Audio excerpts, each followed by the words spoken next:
signing up to that? Well, I haven't given it that much thought. I think the response that it got the first time round is a pretty good indicator of where it sits within the football fraternity in general. That's always a pretty decent barometer. I always think that with these decisions or with these concepts, they're usually done in a room with people who sometimes are detached from what this game's all about. It won't surprise anyone that I'm fairly conservative with these things. I'm a traditionalist. I don't like the game changing too much. I don't like rules changing too much, but I guarantee you I won't be in that room when those kind of concepts are put together. So, but like I said, I think you've got a fairly good barometer of what the most important people, the fans, felt about it, and football people in general. So we'll see what the outcome is. You've had your blip, or seemingly had your yellow and red cards you picked up this season. No, not really. I mean, it's obviously something that's not great for us because it's costing us during games, it's costing us post games. But the players are well aware of kind of the impact that those kind of things have, and I'm sure they'll learn from those experiences. I think my experience in football is that the best remedy for that kind of those kind of things is players missing out. If they feel like they're missing out on something, I think it brings them back into line pretty quickly. So hopefully we keep winning, and the guys who miss out learn their lesson that way.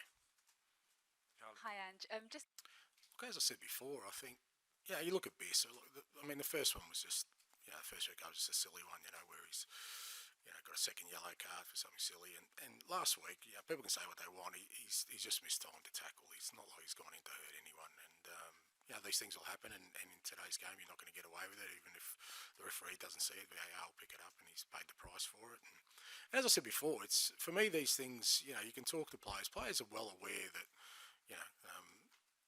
when they get red cards, that the team suffers without them, whether that's in game or games subsequent. But like I said, I've always felt the best remedy is if the guys feel they're missing out, then that kind of helps them in that process of sort of not letting it affect their game, but also understanding the impact that it can have. And look, at the moment we're not in that place because guys who are missing out are coming straight back in because we just don't have the squad. But we get a strong enough squad, and guys miss out, and the team keeps winning. And if they miss big games, all those kind of things are the best remedy. But I always kind of understand that they're all human beings and they're going to make mistakes. And like all of us, we give them the opportunity to learn from those mistakes. In terms of replacing, he become. Yeah, I hope not. No, I think there's more to come with Decky. He's still fairly young, age-wise as well. But I've been really pleased with him because he's played a number of positions for us, and he's had to. And one of the reasons we're kind of getting through this period is guys have been willing to sort of take on different roles, whether it's him or Ben Davis or Emerson Royale or guys who have had to play different positions for us at different times. And but I think, irrespective of the position, Decky's been a real sort of impact player for us the whole season. Whether that's out wide, really like him playing inside. It gives us another dimension in terms of our attacking threats, and he's such a hard worker that wherever you put him, you're going to get some output, irrespective of the position. But there's more to come, and he's a willing participant in that. He really works hard at his game. We've asked him to be more of a goal threat this year, and he's definitely doing that. He's getting to those positions more, and that shows me that he still wants to improve, and I'm sure he will. Okay, thanks, Ange. Or even better. Yeah, no, look, we've had to deal with our own adversity, and we're still dealing with it.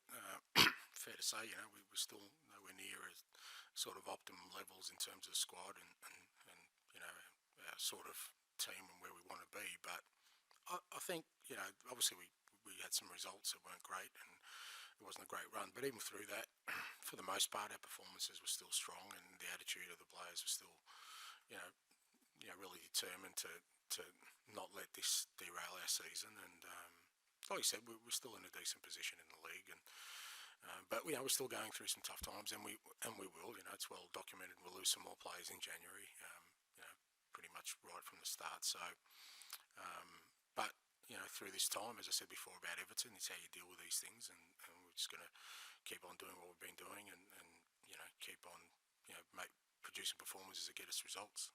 Finally, with the